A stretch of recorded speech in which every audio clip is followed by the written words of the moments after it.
നമ്മുടെ പ്രകൃതി ഹെയർ ഓയിലിനെ പറ്റി പറയുകയാണെന്നുണ്ടെങ്കിൽ ഒരിക്കലും ഒരു അമ്മ നമ്മളോട് ആവശ്യപ്പെട്ടതാണ്. അതായത് അവർ ഭയങ്കര പോസ്റ്റ് ഡെലിവറി ഭയങ്കര ഹെയർ ഫോൾ ഉണ്ടായ സമയത്ത് അവർ യൂഷ്വൽ നോർമൽ കോക്കനട്ട് ഓയിൽ അവർ ആദ്യം ട്രൈ ചെയ്തു, ബട്ട് അതിന് റിസൾട്ട് കിട്ടിയില്ല. അപ്പോൾ ഒരു തവണ അവർ നമ്മുടെ വെർജിൻ ഓയിലിൽ അത് ആ കോമ്പിനേഷൻ ട്രൈ ചെയ്ത് നോക്കിയപ്പോൾ അവർക്ക് ഭയങ്കരമായിട്ടുള്ള റിസൾട്ട് കിട്ടി. പിന്നെ ആ അമ്മ ആക്ച്വലി ഒരിക്കലും എന്നെ വിളിച്ച് പറഞ്ഞതാണ്, ഞാനൊരു കോമ്പിനേഷൻ തന്ന് നിങ്ങൾക്ക് ഉണ്ടാക്കി തരാൻ പറ്റുമോ. അപ്പോൾ ഞാൻ അവരോട് പറഞ്ഞു, അതിന് കുഴപ്പമുണ്ടായിട്ടില്ല, നമ്മുടെ കോമ്പിനേഷൻ ഇല്ലാണ്ടല്ല, ബട്ട് ഹെയർ ഓയിലിൻ്റെ മാർക്കറ്റിൽ എൻ്റർ ചെയ്യേണ്ടെന്ന് വിചാരിച്ചിട്ടാണെന്നുള്ളത് എനിക്ക് അവരോട് പറഞ്ഞു.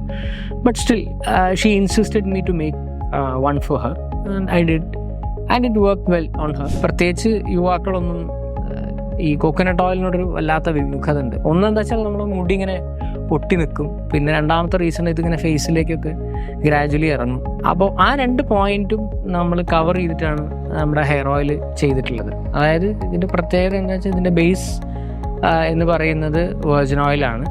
അത് നമ്മൾ നോർമൽ കോക്കനട്ട് ഓയിലിൻ്റെ അത്രയൊന്നും സ്റ്റിക്കിയല്ല, നല്ല റിസൾട്ടുള്ള പ്രോഡക്റ്റാണ്, especially for dandruff, hair fall and hair greying.